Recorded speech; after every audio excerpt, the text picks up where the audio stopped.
all set up yet, but we're taking it step by step. As some of you know, I moved to Cochrane. Just brighten this up a little bit. Uh, Cochrane, which is close to Calgary, still I'm in Alberta, which is just outside of British Columbia, which is where my research area is. And I'm the man that takes people out into the field and has a good to live interact with, or I'm into the Sasquatch. I'm a full-time Sasquatch researcher. That's my job. That's what I do. Um, Not much going on right now in the world of Bigfoot that I know of. I received this gift today in the mail, a very, very cool carving. So thanks, Todd, for helping me discover Bigfoot. This is from Chris. So this is a carving that's really quite intricate and impressive. Definitely got the feet. It's got that Harry and the Hendersons look to the face that I absolutely love. It's fantastic. It feels very beautiful and authentic. I love stuff like this. It reminds me of First Nations and Native American artwork. It's a beautiful piece of art. Thoroughly appreciate it. Thank you very much, Chris. So we're going to talk about Sasquatch today. I'm going to be answering questions as best I can. Usually pretty good at it. Got a lot of experience. Been doing this stuff since, like 2005. So it's coming on 20 years, 2 decades. And it is an exciting time because the discovery process is moving forward very, very fluidly. Hello, Dave. Hello, Chris. One day we all go before God, says hello again from Albuquerque, New Mexico. Like, man, New Mexico. I've only seen footage from New Mexico.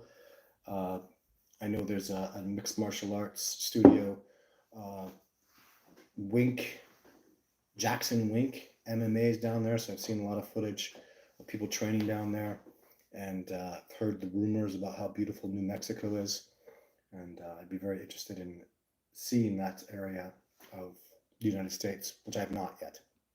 I believe even Robert Kreider's down there, if I'm not mistaken. He's in that vicinity. He has some pretty cool stuff. I've been on and off. I've been listening to Robert Kreider and watching his career, and I've always had a great deal of respect for him and his success, and just the things that he does. So I noticed that.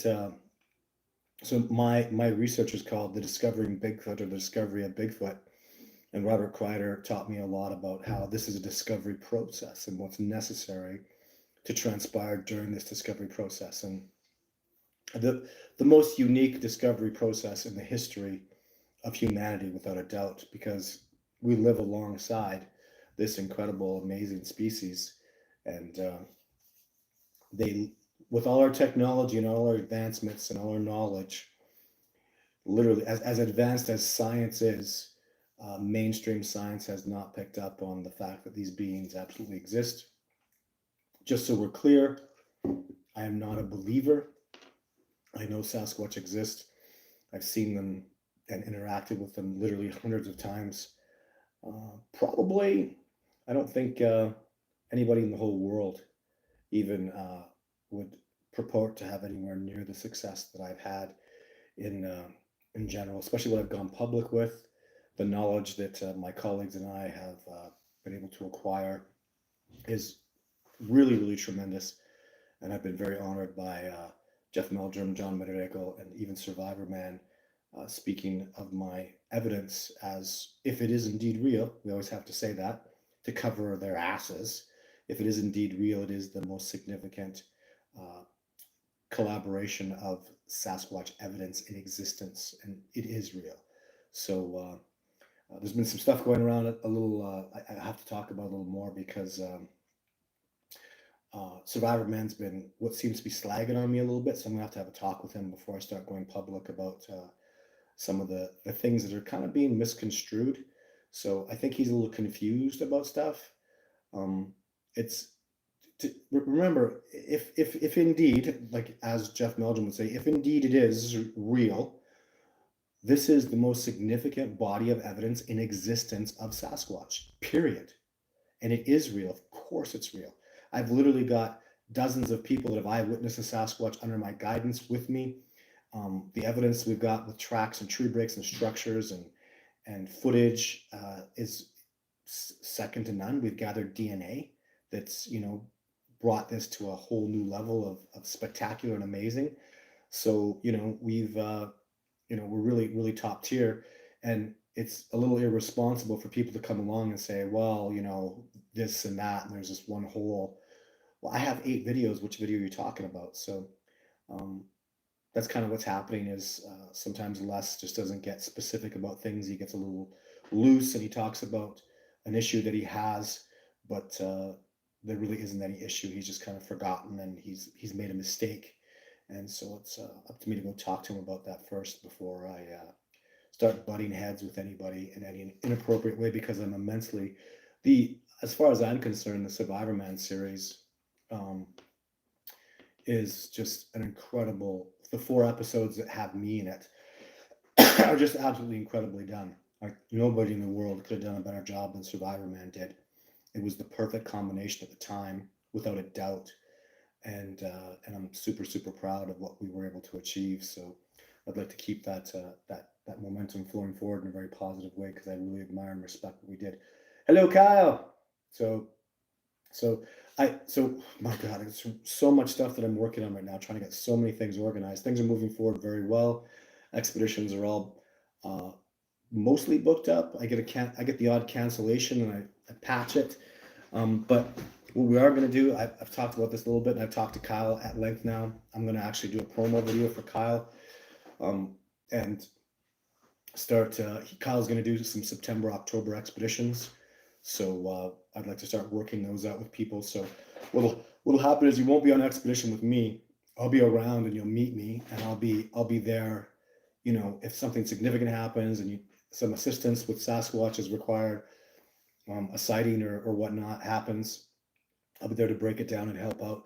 Like Kyle took 2 people out last year, and one of them had a sighting. So I don't think we documented it very well, but Sasquatch. Brian from Sasquatch Odyssey was one of the expeditions that came out. Just had tremendous, incredible success. So it was absolutely amazing and fantastic. And Kyle has done a couple expeditions now, 3 expeditions, and he's taken people out on some of those expeditions. So he's ready to go to the next level. And what the plan is Kyle will be the first. So in September, October, I'd like him to do, at least probably 6 expeditions. So there's space right now. Even some of the people I tried to fill in with Kyle that know him and want to go on expedition with him are just simply not able to attend during that time period. So there'll be probably 6 spots that are open, I think. So send in those emails to go to the website, discoveringbigfoot.org, and send in emails for requests for that. You'll get a discount when you go with Kyle. So his expeditions are $2,500 US. And that's everything, all expenses, everything's all paid for. So the e-bikes, the driving out there, the pickup, the equipment, the food, everything is all inclusive for 7 days, 6 nights out into the Discovering Bigfoot Research Center, where Survivor Man was, where my footage was mostly acquired. So very, very fantastic, exciting stuff. And again, the point is, once Kyle does those 4, he goes off next year and just becomes a full-time researcher, taking people out. And then Kyle starts training people, and I continue to train people, because I'd like to have multiple Discovering Bigfoot centers. I want to. So I've got Radium, British Columbia. I want Nordegg, Alberta, the other place that I took Survivor Man. I have a research center there. I want Nia Bay, Washington State, and then I want Vancouver Island. So those are the first 4 that I'd like to get going on, and I will. So just as simple as that. So we're expanding and growing, and it's absolutely a fantastic time for this discovery. So is there any reason to fear Bigfoot? Do they ever attack people who mean to harm them? Well, absolutely, Paul. There's reason to fear a squirrel. If you hold a squirrel in your hand, it'll rip your hand apart, bite you, scratch you, and leave you with stitches, So even we get this generalized thing that, well, aren't Sasquatch a certain way? Every individual is different. So you could bump into a Sasquatch that hates people, wants to kill somebody. You could bump into a Sasquatch that thinks highly and well of people. So when I go into a new research area, literally my odds are 50-50 the Sasquatch will accept me, or they will completely reject me utterly and not want me around. And those odds still hold true. Half the time I go into a place, the Sasquatch reject me. So would they harm me if I kept pushing, I don't know. I'm not going to test it. As soon as they give me signs and keep pushing me in an aggressive, hostile manner, I just leave. So, um, yeah, they would kill people. Absolutely. Why you go shooting at there's someone comes shooting at your child, you come shooting at my child, there's going to be hell to pay, right? I will salt the freaking earth, in revenge for that. Like, like a lot of men are very protective of their families. Grizzly bears or sows are protective of their cubs. Like that's just the way living beings are that way, especially mammals. So, there's lots of bad people, and I'm sure there's the odd bad Sasquatch out there. So, it's very generalized though. What if 99.9% of Sasquatch are just peaceful, harmonious beings that don't want to do anybody any harm? Those are pretty good numbers. In fact, I would say from my experience, overall, like Sasquatch are such amazing, peaceful beings to people on a, on almost entirely all my experiences. So, hello from Iowa. Hello, Nana. Hello, Pete. Everybody saying hi. Andy, thank you so much for hosting the show here. Hair was stable guy. Boom. And Andy saying boom. The Sasquatch attracted to a certain scent. I don't know. I just don't.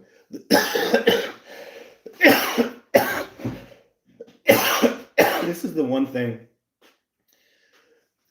powerful thing that, I guess a couple times I've seen legitimate evidence of Sasquatch being attracted to human females that are ovulating. And this was never more prominent in Morley, where a native man had a house. He had, it was on an Indian reserve, and he had, 6 girls, daughters, and his wife that were all living in the house. And whenever they would ovulate, there would be Sasquatch like looking in the windows, banging on the windows. And I saw significant evidence of that. So, because human females, once they live together, especially as a family, they'll all share, their cycles will all match up. So they'll ovulate and shed their endometrium at the same time. And the Sasquatch were recognizing it, and it scared the hell out of them. That's why I began to investigate. And I was 100%. When that time happened, it was younger Sasquatch that were coming around. It wasn't a dominant big male, but it certainly was the case. So I've seen evidence of that, but nothing tremendously beyond that. So discovered you on the Survivor Man Bigfoot special. That's awesome. Yeah, I'm very proud of those. And don't forget to watch Discovering Bigfoot, the movie, the feature film. It's on YouTube Movies right now. There was some thermal footage of Sasquatch somewhere in MM. Should look it up. NM? What's NM? I would love that. So if you wouldn't mind, send me an email about it. My email is bigfootencounter@gmail.com. If you could send me that, I would love it. That'd be fantastic. Good evening. Hello, James, Mr. Penner. Thank you for coming in today. Boom, everybody. Boom is what the Sasquatch refer to themselves as when they stomp their feet on the ground. Andy is like, please subscribe to the Sylvanic Bigfoot. That's my channel, so subscribe if you like. Man, we've got a lot of videos, 445 videos and counting. Just read up on the First Nations concept of Sabe. Fascinating. Isn't that cool? If you're talking about, Paul, if you're talking about the, the 7 teachings? I should know this. But yeah, there's the 7 teachings. It's not just Sasquatch. It's the turtle, the wolf, the eagle, and what Sabe represents. Isn't that, it is totally fascinating. I'll tell you, my son plays football, and we were out at Sholdis Park, and while he's warming up, I take my daughter and the other young ones that I have, little ones, over to the park there, and that's when they had the 7 teachings, and I saw them, and I saw Sasquatch, and I couldn't believe it. I'll tell you, I must have stood there with my jaw dropped for like 10 minutes when I read what Sabe stands for. Like it's so in alignment with what Sasquatch are. And so you're aware, it means, so Sasquatch, Sabe are telepaths. And to be telepathic, you have to be transparent and open and honest, because you can't really, if you're hiding something as a telepath, another telepath is empathically going to be able to feel that you're hiding something. So, and then when you stop hiding it, you open up and you're transparent about it. So you can't really, if you're hiding something, they're going to know you're hiding something. And when you're open and transparent, honest, that's integrity, and that's what a telepath has to be to other telepaths. And that's how Sabe is recognized by the Blackfoot First Nations people, which I'm so astonished and amazed by how absolutely fantastic and incredible that is. It just changed my life because that information even came to me at a point where I was realizing how telepathic and how powerfully spiritual, with telepathy, with telekinesis, with precognition, all these incredible gifts that Sasquatch have. It just totally blew me away. Hi from the UK. So thank you, Peter, from the UK. The show is now international. You know I love saying that, right? It's worldwide, ladies and gentlemen. Royal Creations, thank you very much for tuning in today, my friend. Boom. Andy, aloha. So 105.7 small. What does that mean? 105. This is from Audrey.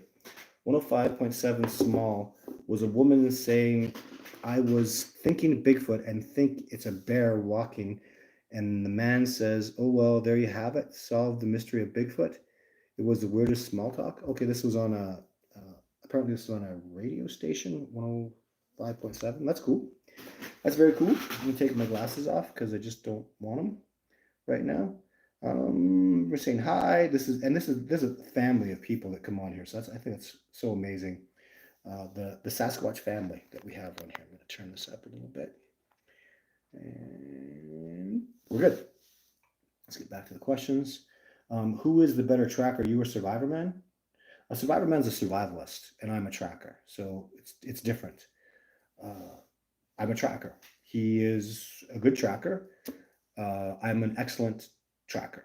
Excellent high level tracker. He's a survivalist.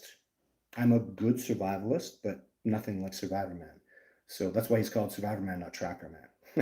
The show, Man Tracker, I knew a lot about it. I had a little bit of dealings with the previous host, and then when they went to recast it, they asked me to come do the show, and I couldn't because the show's fake. Man Tracker is a fake show. It's completely fake. It's so fake I don't even know what to say. It's completely fake. So, and I had some suggestions for them to change it, and they said absolutely not. There's no chance.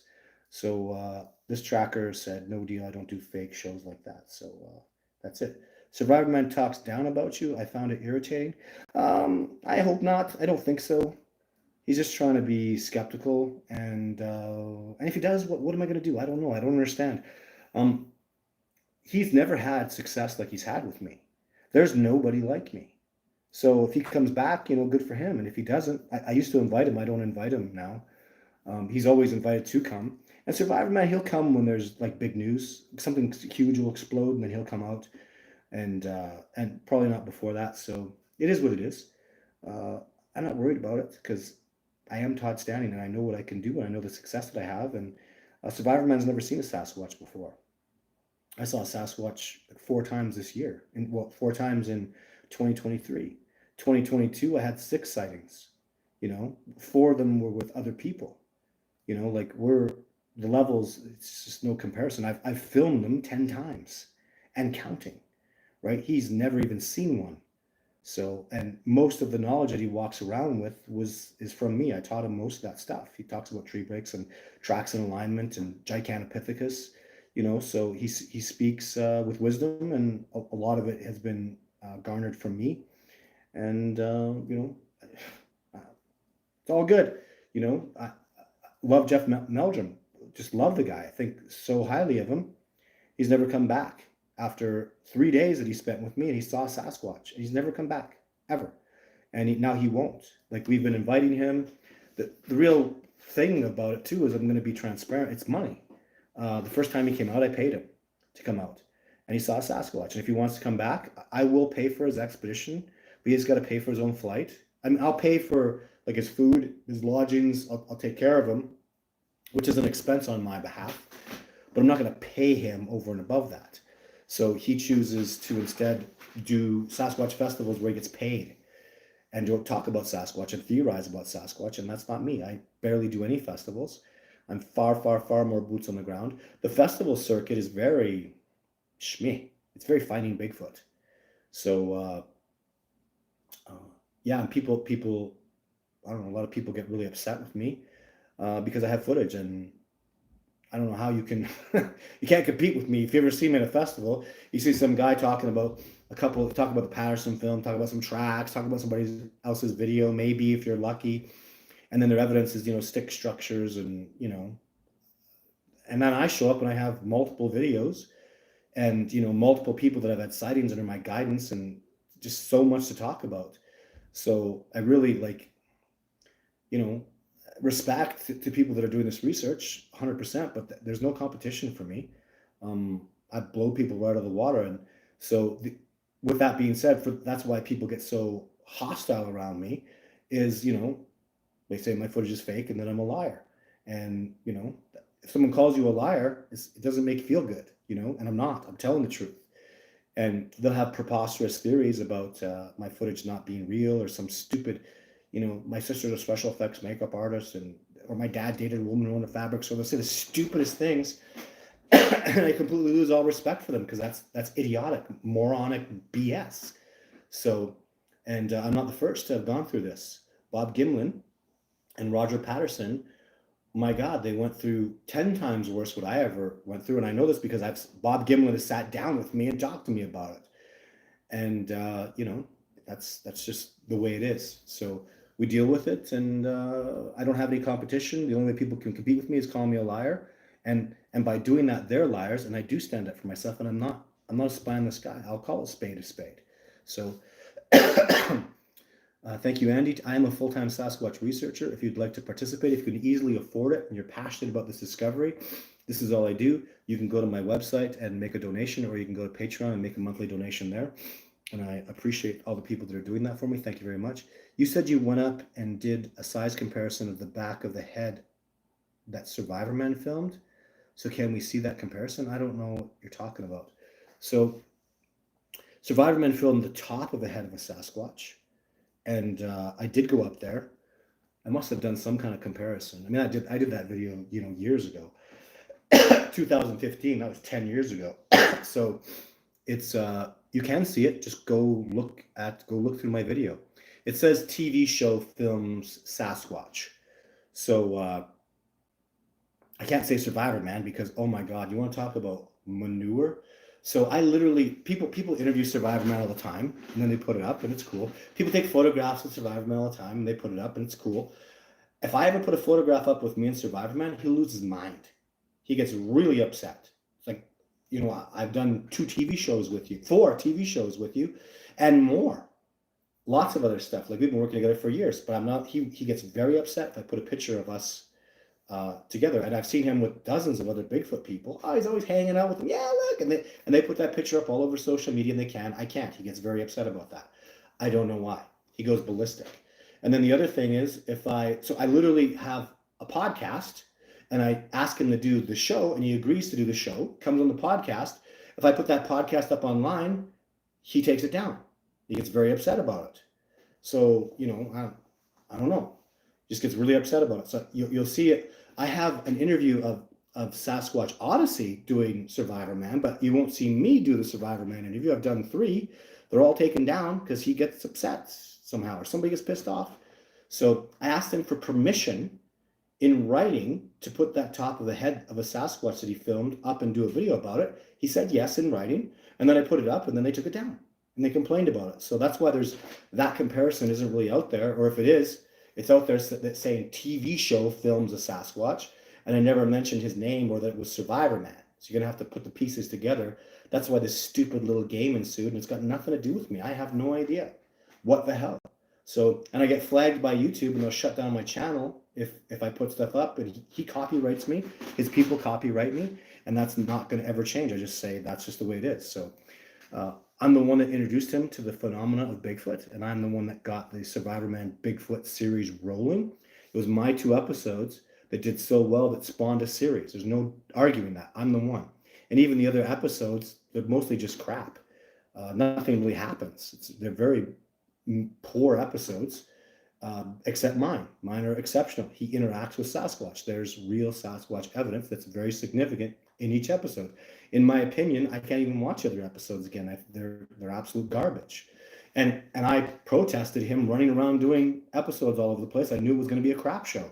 I said, why don't we stay here in Radium and Nordegg and do all the episodes here, and we'll get footage if we can dedicate that much time to it, spend a whole season. But the network said no. Finding Bigfoot, the poop show that it is, and all these other idiot shows that travel all over the place and are complete morons. Just in case you don't know, the scientific community that studies orangutans, chimpanzees, gorillas, bonobos, all of them, they look at a Sasquatch show like Expedition Bigfoot or Finding Bigfoot or Survivor Man Bigfoot now.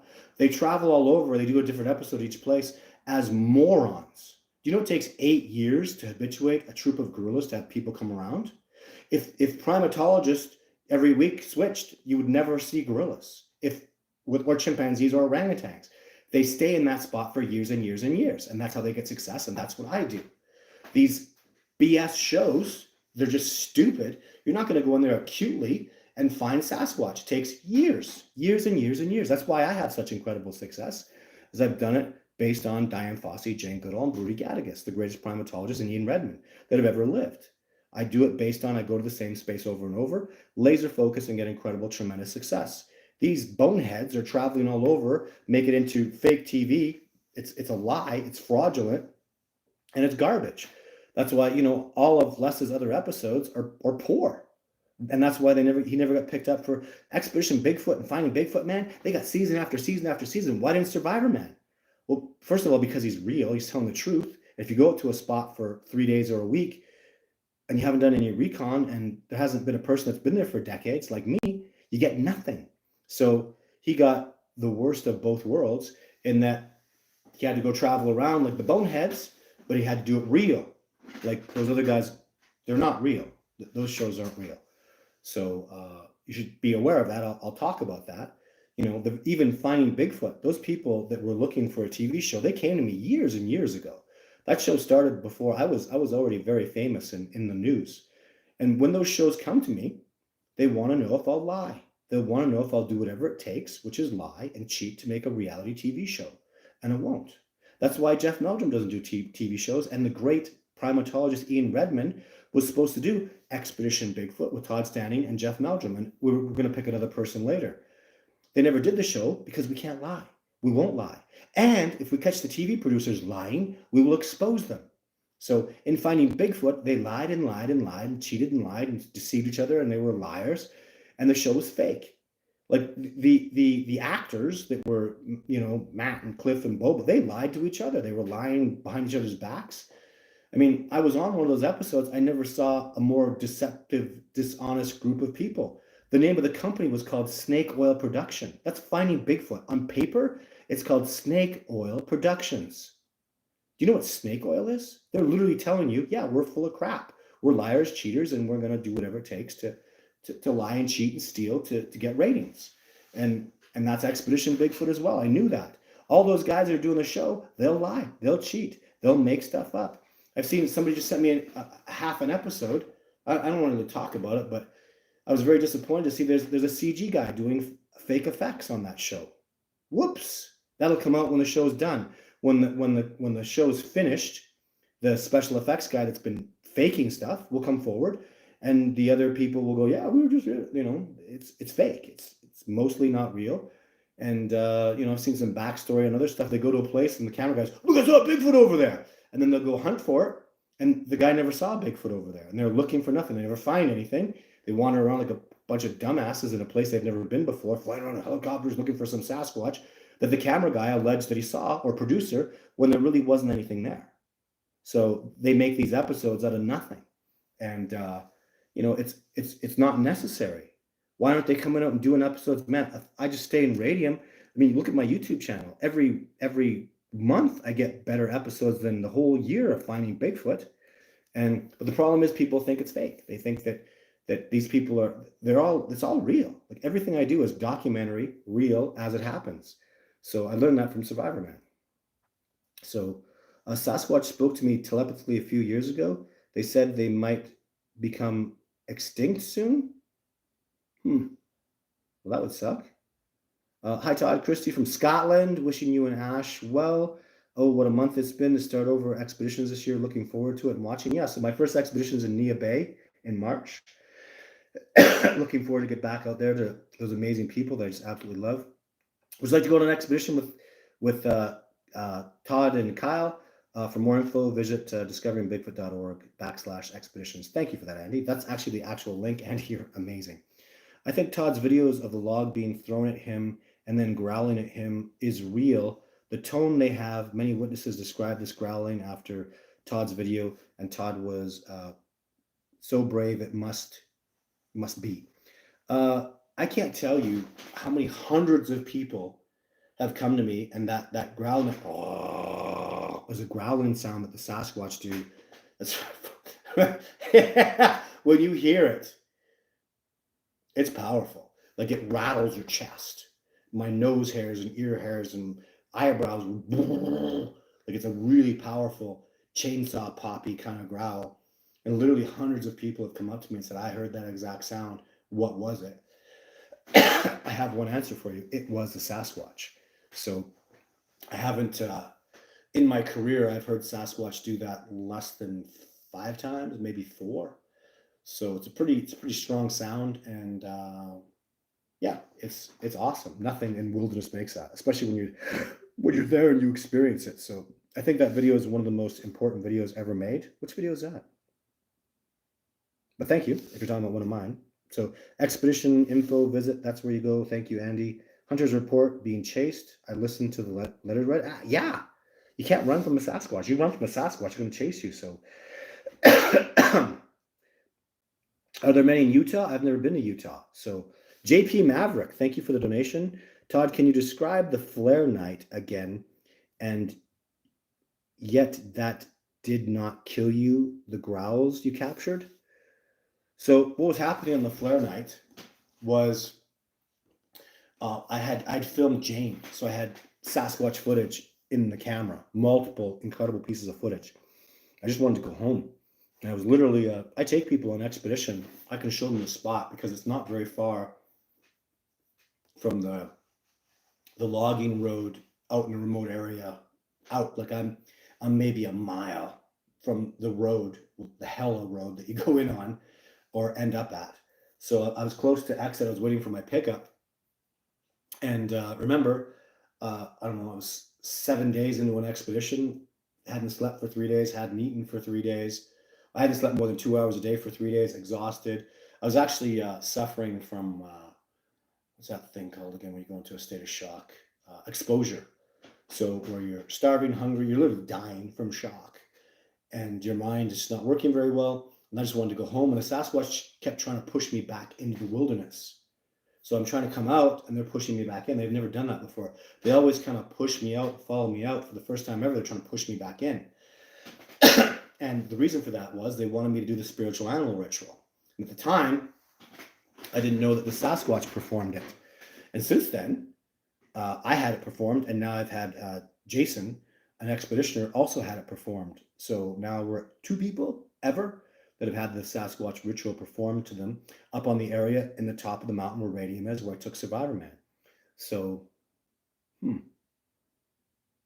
thought, I wonder, because even Jason, if he hadn't talked to me, he wouldn't have been aware that he had a spiritual animal performed, and his spiritual animal was a grizzly bear. So the story was amazing, incredible. And when I was there and I exposed him to that, and I was like, dude, you had a spiritual animal ritual and your spiritual animal is a bear, don't you understand? And he couldn't believe it, he was shocked, but it's really resonated with him as true. It is true, that's what the ritual was. It was performed on him, and congratulations to him. And I wonder if I'd been more open and spoke with Survivor Man more, maybe he had a ritual performed on him and wasn't aware of it. So, because there's lots of stuff that Survivor Man didn't tell me, stuff I didn't even know about until like a Sasquatch came and sat on him. They do that up there to me. That's happened to me many times. And I didn't know about that till the TV show came out. We've never really talked about it. I wanted to talk to him about it, and then he kind of was like, did a Sasquatch sit on me? Survivor Man does so much stuff, just like anybody, that he forgets things that he did or successes that he's had. And it's all good. I do it. I know anybody does it. We've done thousands and thousands of things. You can't possibly remember all that stuff, but he just simply forgot about it. And he's forgot about a couple things that were really tremendous and significant that happened behind the scenes that never happened on camera that I remember and I've documented that was amazing. So much happened. So I hope that answers your question, JP. Hit the thumbs up if you're enjoying. Thank you very much for that, Andy. Thank you, JP, for the donation. And YouTube thanks you because they get most of that money. So thank you for the platform, YouTube. We are greatly appreciative of it. If you want to make a donation that actually goes to me for real, then go to my website and make the donation there. Um, Mike Doe says King Kong. Yeah, they're kind of like King Kong of the forest. One day we all go before God says New Mexico. Yes. Jim, thank you. Sasquatch encounter experience. So if you had a Sasquatch encounter experience, that's the email address, bigfootencounter@gmail.com. Thank you for that, Andy. No problem. I've been an admirer of Todd's for years. So thanks, JP. So much appreciation for all of you that have supported me over all this time. So we have nowhere to go but up, up, up. So that's, I don't worry about these little semantic things.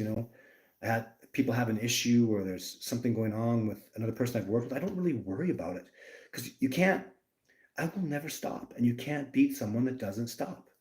I will never quit. This is what I do. It's really when I really became a full-time Sasquatch researcher, because of the support of expeditioners, of the documentary money that I'm able to generate, and donations and whatnot.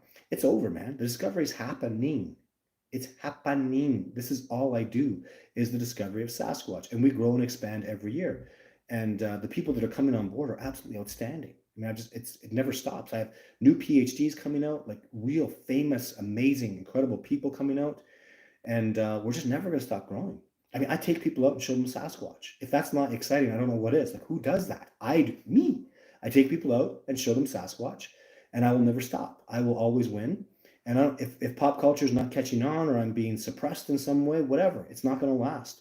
One big podcaster, YouTuber, somebody's going to come out. Remember, I've been challenging CNN, BBC, Joe Rogan. I mean, for forever. Like, the people that came out with me were Jeff Meldrum, John Benedigo, and Survivor Man. It's very public. Do you think I won those battles? Yep, I won. I showed Jeff Meldrum a Sasquatch. I convinced John Benedigo of the validity of my research so profoundly that he said he was firmly convinced that I filmed portraits of the Sasquatch face. He was a stark, profound supporter of mine until the end of his days. And the Survivor Man Bigfoot speak for themselves. The documentary was amazing, Discovering Bigfoot. I showed a PhD of Sasquatch. Like, shut the front door. And that's still happening. Just because it's not public, it's because nobody cares, or very few people care about it. You do. And I'll tell you, you that are all watching this, congratulations. The discovery is literally, I couldn't be happier. The discovery is literally transpiring.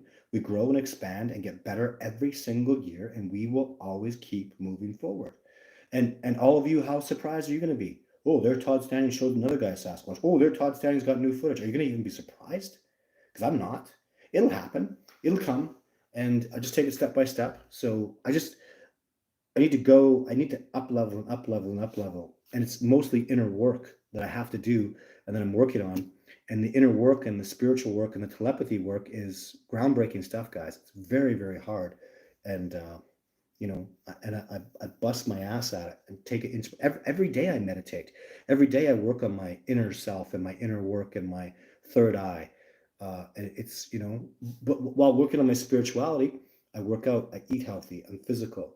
I have good emotional grounding. I'm mentally studying and learning. And, it's all those things that are so incredibly important, so, so important. And I've got a powerful grasp on all that stuff.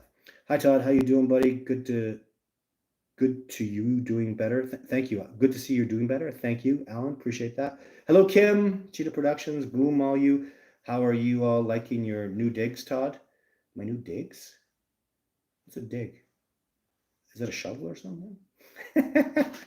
Hey, Todd. I know that some migrate, some stay alive, and some stay still. Okay. All the time that you have been in the field and running across different types of Sasquatch, has this happened to you? Yeah, well, I don't know about migration, but I guess if migration is following food sources for seasons, then yes. And to what extent precisely, I don't know. But I would say I've seen tremendous evidence of them migrating around, moving around from group to group. Tremendous evidence to substantiate that. So yes, Sasquatch are highly telepathic. Wild humans, 100%. Like what I'm seeing in my journey to do with telepathy, spirituality, opening up in this way, is nature is the key. The trees, the grounding, the wilderness, the plants, the animals, the serenity in nature, like literally connecting to it, thriving off it, drinking the structured water, eating the foods, all these powerful things are what create powerful telepathy, spirituality, and connectivity to everything. When you're connected to the earth and the universe, you're telepathic. You're connected spiritually, physically, literally, emotionally, mentally. All these connections you have to it. And I know there's some powerful telepath human beings and lots of people that are very, very impressive with their empathic ability, but they would literally take it to another level if they went and connected more to nature. Because in nature is where these things really bind and become a real powerful apex of brilliance and amazement. That's why Sasquatch are so good at it. They're literally naked, grounding, walking around, connecting to trees. They understand the life force energy of everything around them.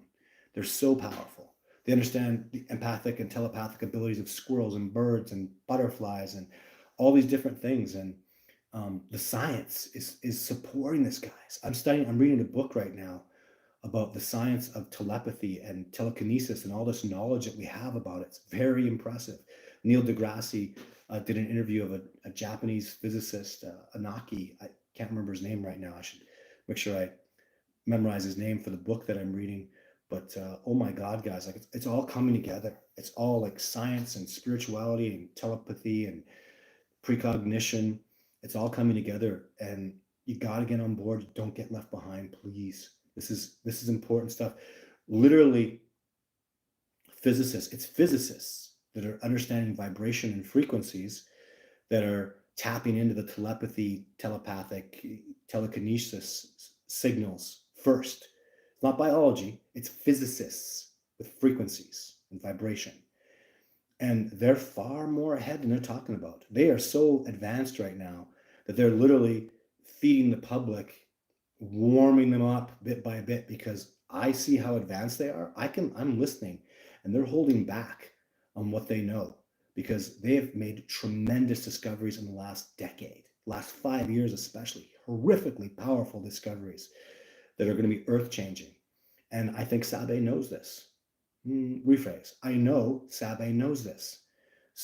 But Sabe doesn't approach it from science. Sabe approaches it from nature and interconnectivity and pure spirituality, whereas physicists are making it, quantifying it with graphs and mathematics and tangibilities. So which way is better? Well, Sabe's way is organic and brilliant. We're using computers and metaphysics and making waves with machines and changing vibrations with speakers, and Sabe is doing it literally organically, and that is absolutely amazing. Well, Sabe has been doing this. Sorry, Sasquatch, if you're not familiar with that term, they've been doing this for probably thousands and thousands of years. So we've got some catching up to do, to say the least. But it's a brilliant time, and it's all coming together, guys. It's so obvious, so obvious. So discovering Bigfoot, 445 plus videos. We're all in the discovery process together. We certainly are, aren't we? Like, man, I'm so grateful for you guys. So grateful. Andy, when is the new movie coming out? It's supposed to be June, but if it's later than that, it's not my fault. I handed it in to Warner Brothers, and they're having a busy time right now, but it's supposed to be June. Hey, how are you doing today? I'm doing good, Team Cam. Thanks for tuning in. Royal Creations knows. Look at that. You guys are amazing. So I didn't know what to think about the telepath. I thought you were getting away from Gigantopithecus. Well, it's the same, Audrey. It's all the same. It's all interconnected. You have to understand that. And really, like, I'm not going to be sympathetic about this, guys. Telepathy is real. It's being studied in frickin' universities. Do you know how conservatively universities do things? Like, it's ridiculous how conservative they are. And they're teaching it in psychology now. Telepathy is real. It's proven 1,000 times over. There's no arguing it. If you're not on board with it, you're going to get left behind. Please open your mind to this reality. I've never met anybody I couldn't sit down with in 5 minutes and prove you're telepathic. Literally, not one human being has failed the test. Almost had a woman who failed it a couple weeks ago, but I got her and I proved that she was telepathic.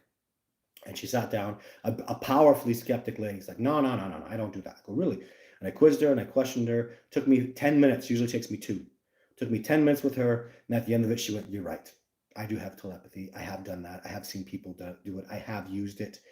And you just sort of brush it off as, it is what it is, but it's not. It's a skill that you can develop and get better at if you practice it. Who's teaching how to practice it? Well, Jose Silva is. So, and he's somebody that I work on a great deal. I watch his videos and I read his book. The hell's the name of the book? So, but anyways, there's a Jose Silva book. There's Jose Silva videos online here to do with mind speak, right on, like he does his course right here on YouTube. I highly recommend it. So I didn't know what to think of. We did that one. JP Maverick, the production team, has it for editing, etc. So yeah, that's correct. Thank you, Andy. You guys know. So what are your best items for tracking? Right here. This is the best. So it may be a little bit of this.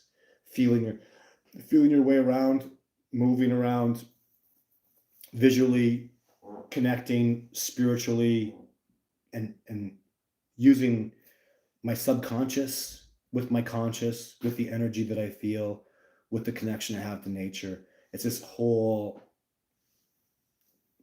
combination of multiple things that brings it all together. I wouldn't consider any one thing more important than the other. They're literally it's like to walk. I need legs and hips and my arms. I need to see with my eyes. It's so when I talk about visual, consciously, subconsciously, energetically, and mentally, emotionally, spiritually, and literally physical, the physicality of the tracks, the spiritual energies that I'm feeling, the energy coming off. You got to understand, guys. This is not arguable. I will tell you something. So the old native trackers that could track anything anywhere, they were literally following scent particles. I know this now. It's going to be proven. And there's other levels that I've already gotten to that are absolutely astonishing. But it's no miracle magic thing to understand when something goes past, it leaves scent particles. We know this because dogs and bears and various species can track based on scent. Wolves, hound dogs, right? They can smell and pick up a trail. Well, we can feel those particles. We can literally empathically feel them. And the best trackers that have ever lived have always done that. They didn't really follow the tracks as much as the energy. So, and you can feel that. And that's been proven to me dozens and dozens of times over. I can scientifically substantiate it 100%. That not even just that, but there's energy in the particles. If somebody's walking along and he's calmly, moving along, you'll be able to feel that in the particles that you pick up. If he's running and he's terrified and he's frustrated, that energy is passed into the particles that he leaves behind that we call scent particles. So there's a lot of stuff going on, guys. It's really, really, and there's levels even over and above that that are so powerful. If you can empathically start to, it's like saying a dog picks up the scent. Like you can smell this, and then he follows that. You smell this person's shoe, and then he follows that person's scent. Well, it's the same thing when you can match into somebody's energy with their particles. You can pick up where they are and their frequency. You can feel them, and you should be able to remote view with them, remote speak with them. But you can't speak with somebody who's not listening, somebody who's panicking, somebody like Sasquatch does this all the time. They are telepathic with people all the time, and people just brush it off. They've shown me this. They call them people that are very light ups. Like when the Sasquatch get empathic and they find these different lights of people that are also empathic, like powerful lights, and they communicate with these people, and these people just pick this communication up as imagination or background noise, or they just ignore it. And it's been very frustrating for Sasquatch because they've been trying to communicate with a lot of people, and it's just not working out. So that I think that comes back to like childlike innocence. Children who haven't been paradigmed significantly will be able to communicate with Sasquatch and dogs and animals, and because of their innocence and their openness. And as we grow older, generally we become so indoctrinated and paradigmed that we lose those incredible abilities that I know my son has. My son had the most incredible telepathic abilities, and my daughter, who's 5, used to also have incredible telepathic abilities, like stuff that just blew me right away. And as they've gotten older, they've gotten less and less telepathic, and kind of failed in me raising them because I don't know how to raise a telepath, and or I haven't done a great job of it, and I'd like to try to fix that. So Because with the children, if we could do this with them who are so open and so receptive to it and so good at it from a young age, we can create powerful, powerful telepaths when we start early, and we're just not doing that. Quite the opposite, actually. Hello, I'm very impressed with your work, Todd. John, thanks, John. Appreciate that. So, love how curious they are to humans. Aren't they? Or are they curious? Or are they just so darn wise? This is from Team Cam. I would actually say, no, there's definitely curiosity. You're right. There's a lot of curiosity, a lot of wonder about people. I find them latch on to particular people and really like them and want to go after them. So yeah, they're very curious, aren't they? They're very interested in expanding. They want to teach guys. They want to teach us so badly. That's one thing I feel about them. Is as much as I can advance, I get happy. They're like, man, I wish you would do more, Todd. I wish you could do better. And I'm like, Sasquatch, I'm trying so hard, guys. It's so hard. I wish it wasn't. I wish I had an easier time with it, but it's really, really slow progress. But there's just, I don't know, maybe it won't be. Maybe I'll get incredible breakthroughs. Maybe, with the breakthroughs that I had last year, the lessons that they taught me last year, which were so profound, guys, so profound. In case you're not aware, let me tell you again. Be your authentic self. Make your life's journey about who you are authentically, and don't make any apologies for who you are. Be authentic. Be true to who you are. Speak the truth, and your life will flow and be brilliant and amazing. I mean, can you imagine if you could just be honest all the time? Speak the truth, and that's what gave you your best success. And that's why, that's what changed about me. That's the lesson Sasquatch smashed into my head last year, is be who you really were meant to be. Be authentically you. And you know who that is, Todd. And I was like, yeah, I do. I've been denying it. I make excuses, hey, I want this to happen. And that's not the truth. I know who I am authentically. I know what my job is.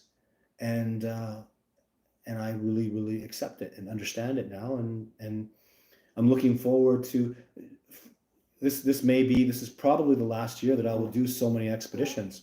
After this year, in 2025, I'll probably only do, one expedition every 2 months. So I'll cut them down by 75% less expeditions. So I'll do a quarter of the expeditions I've been doing, because I'm going to spend most of the time just me or just my small group of people out there expanding, growing, and learning and making this discovery happen.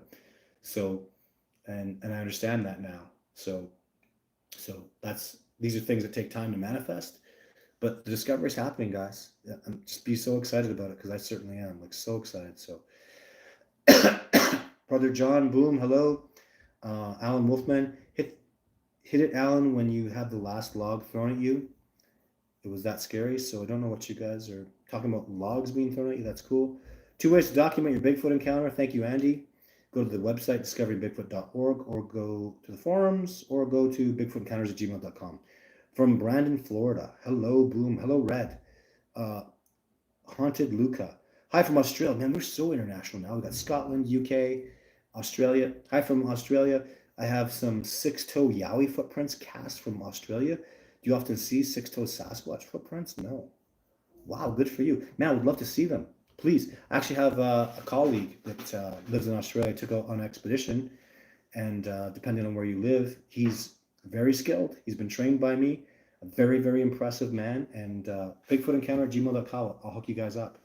So Survivor Man on Director's Cut says he did have a telepathic experience, asking to meet. He said he was not ready. I remember that. I felt he should eat humble pie and apologize to you. Nah, there's no need for that, Audrey. Come on, let's be really nice. Let's be overly nice. Let's be exceptionally forgiving. So, and that's the reality of why he didn't garner success on the expedition with me, because was he ready? No, he wasn't. Otherwise, he would have. I'll tell you, man, those Sasquatch came around him, though. He is very, very special. Like, very special. They really, really liked him. And I just have so much respect for how much success that man just garnered so quickly. He's a beast. He's awesome. Sorry, can you say your email address again? I'll send a link of Sasquatch thermal imaging. So it's on this chat room. There it is right there. It's right below. BigfootEncounter@gmail.com. That's it. Thank you, Andy. Bigfoot Festival is like Comic-Con convention, puts a spotlight on the subject, but it's not as serious as it needs to be. Thanks for that, Ro. I appreciate your perspective. I believe you, Todd. Thank you, Wild Humans. Hello, Todd. Hello, Todd. Help, please. What's going on, Johnny? If you need help, if you have something important going on, bigfootencounter@gmail.com. Send an email there. First time being here. Are there many Sasquatch up in Michigan? No, I haven't been to Michigan before. I hear lots of reports that seem very authentic, but I don't know. I inquired about going to your film debut in May simply because I had a conviction back from 1992. I didn't kill anyone. I was a college student. I got caught up in some transportation drugs.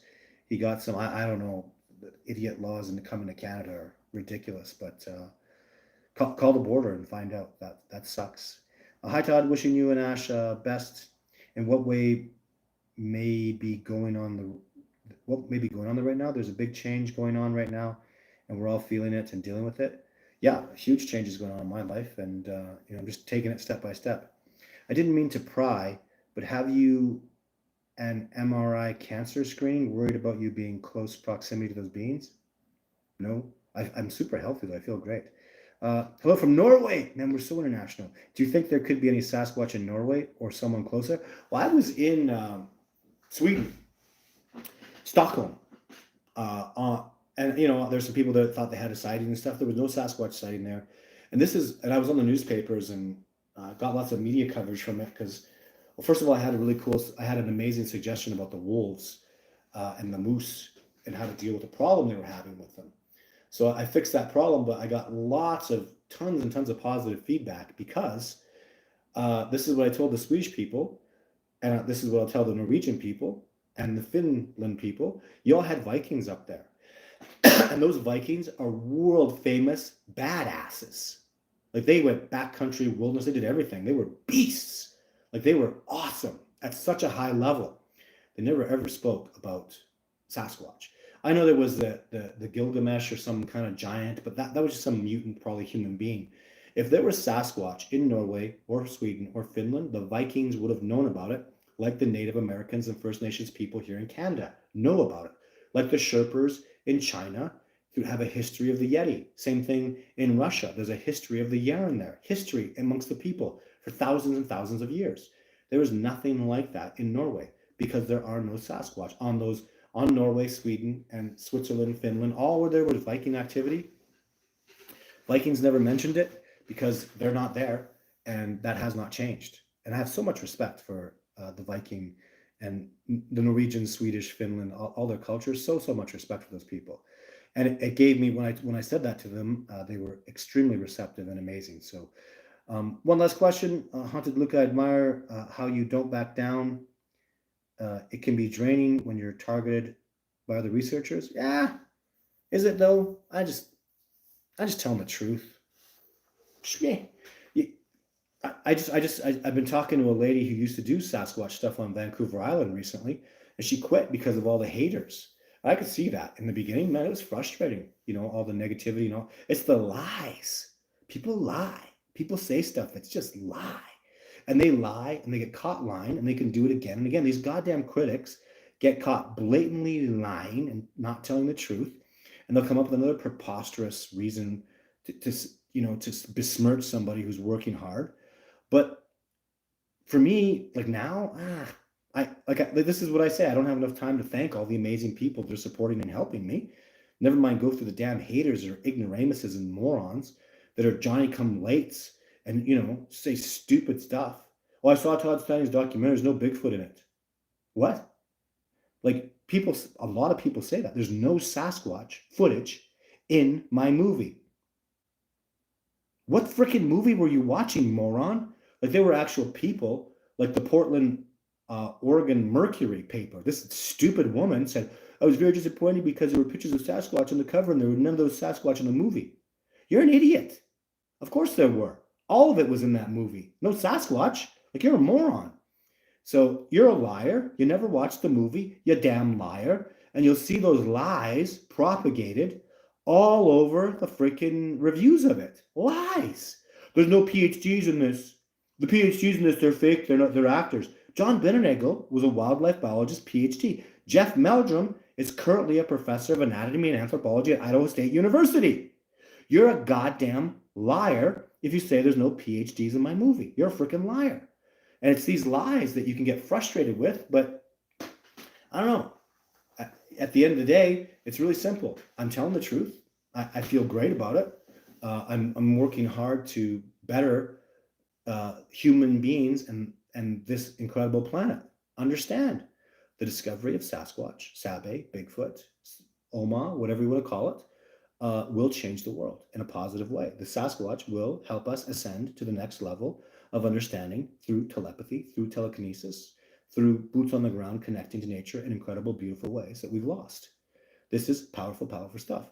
And as amazing as amazing mentors and teachers like Jordan Peterson and the Daily Wire, that all these incredible people all over. It doesn't matter what, Christians, Muslims, theologians, philosophers, all these incredible men and women that are out there teaching all these amazing things about the world. I don't see anybody or virtually nobody teaching connect to the earth and go back to nature and ground and love the trees and, spiritually be part of nature. I don't really see that so much. And that's a niche that I intend to fill 100%. So, because Sasquatch is the closest living relative to human beings, they're literally of the same species because they can viably produce offspring after breeding with us, which is we've seen in the DNA. So they're literally of the same species pretty much, and yet the opposite because we are civilized and domesticated and they are wild and in nature. And we have so much to learn from them because humanity has become quite sick. If you're not wild, if you're not connected to nature, you're not free. You're domesticated. You're in a cage. And the more you look at your phone, the more you wear shoes, the more you need a coat, the more you put on glasses and all the crap that you need to survive, the more you become domesticated. You put yourself in your own cage. If you're not wild, you're not free. Do you understand that? You better, because it's important. It matters. They are wild. They don't pay taxes. They don't owe allegiance to anybody. They are free. They do what they want when they want. They survive in the wilderness and they answer only to nature. Can you imagine living like that? Can you really imagine? Because I can't. I can't even imagine. You sleep wherever you want, wake up wherever all the land that's infinite and enormous and huge here in North America is all yours. It's all free. You run, you pay nothing to nobody, you answer to nobody, you live free, you're an apex species. You can smoke and eat a grizzly bear or a mountain lion, nothing touches you. You are the ultimate free apex species in nature. Hope that helps you understand what you're dealing with when it comes to Sasquatch. They're that freaking amazing. They never left nature. They want nothing to do with technology. They fear it because they see what's done to human beings. If you don't think technology has done severe, horrible damage to human beings, you're not paying attention. It's gone too far. We've got to go back. And Sasquatch, our brothers and sisters in the wilderness, want us back. And I want to help take you there. So thank you very much for tuning into the live show today. It was a pleasure. There'll be videos Thursdays and Sundays, as always. Whoops, what happened there? And I'm so grateful for all your supports. Thank you so much. Oh my God, look at the 100 questions that I missed here. There'll be more next week, guys. So let's take care of each other. Take care of yourselves, especially, please. And bye for now. How do I turn this off? It's changed.